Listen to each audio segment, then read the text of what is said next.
We're going to talk today about clothing items and personal items you do not want to wear on the airplane. They're going to make you uncomfortable. They're going to make other people uncomfortable. It's just a good idea to not wear these items, and I'll tell you why. And there are alternatives to everything, so you can be comfortable, enjoy your flight, and not disturb other people as well. Most of these suggestions are for long haul flights. If you're on the plane for like 10 hours or more, this is super important.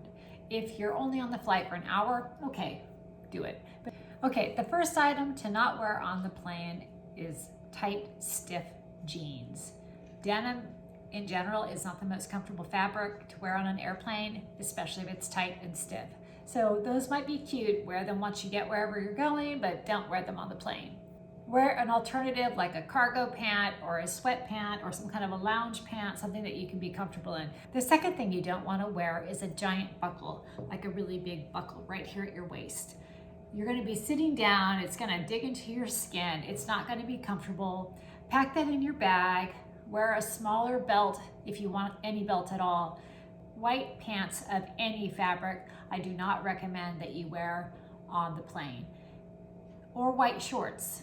You are going to be in a seat, you're going to have people like rubbing up against you, the seats may not be perfectly clean. Remember, like somebody sat in that seat just right before you. It could have been a kid who dropped his, I don't know, his sticky, gooey treat on the seat, and your white pants just have the potential to show every little stain. Whereas if you wear something in a darker color, you're going to be better off.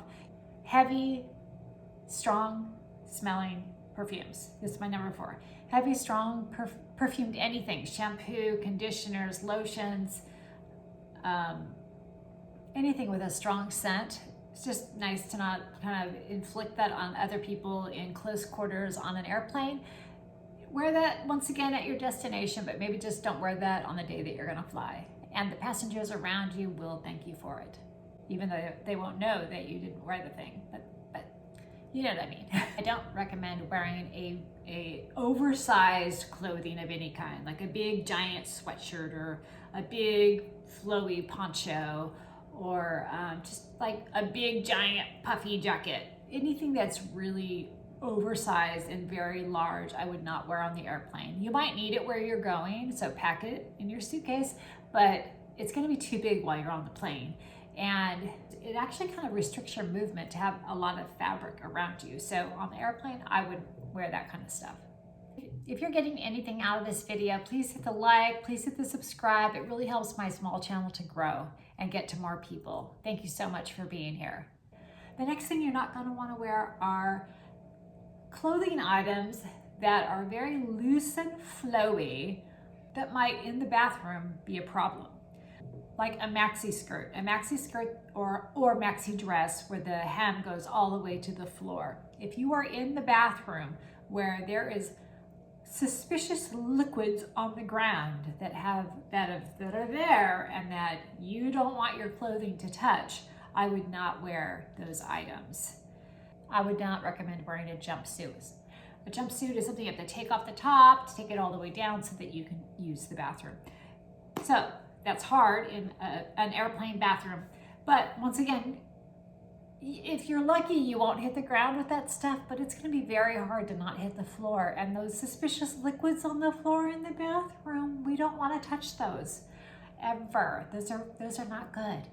So just wear those on the trip, not on the airplane. I don't recommend wearing short shorts because your skin is touching the seat, and the seat, I mean, how often do these seats get deep cleaned? My guess is they don't get deep cleaned very often. Maybe once a month, maybe every couple of months, maybe every 6 months. I don't know. I don't think there's a daily schedule for that. And these planes are used daily. So a lot of people are sitting in these seats, and I just think that's not great for the skin. I wouldn't want to sit on that with my skin touching the seat. So I don't recommend that. If you want to do it, fine, but I don't think it's a great idea. Okay, so bare feet is the next one. Bare feet or sandals, your feet are just gonna get cold. And usually at night, the pilot or whoever's in charge of the air temp, they usually cool the plane down because people are trying to sleep, and then you get all cuddled up under your blanket. You're just gonna have cold feet. So unless you're bringing a pair of slippers or bringing another pair of socks to wear, you're probably gonna end up with cold feet. So I don't recommend that. Unless you like cold feet, well then do it. Large jewelry. Large jewelry is my next item, and if it's a big, large, chunky piece of jewelry or earrings, this is something you're going to try to sleep probably, or at least relax. These items on a long flight might get in the way a little bit. So the other thing is to not wear a lot of jewelry. Say you have little items, but you're wearing a lot, like multiple items, like lots of little bracelets, like 10 little bracelets and a lot of rings on your fingers, and 5 or 6 necklaces if that's your style. You like wearing lots of items. I think you're going to be a little uncomfortable in that. So unless you're someone who wants to sleep and all that, I probably would just skip wearing it on the plane. Just pack it up, take it wherever you're going. So that's my list. I'm not trying to offend anybody. I just want you to be comfortable on your flight. And these are the items that I've seen people wear that don't look to me like they're too comfortable. Now, if you're comfortable in those items, fine, wear them, do whatever you want. These are just suggestions, just to make you think before you get on a long flight what items you may want to consider leaving at home or just packing in the bag. All right, everybody, great to see you again. I'll see you in the next one. Check out this video about how to pack, or this video about what shoes you might want to pack on your next trip. All right, thanks a lot. Bye-bye.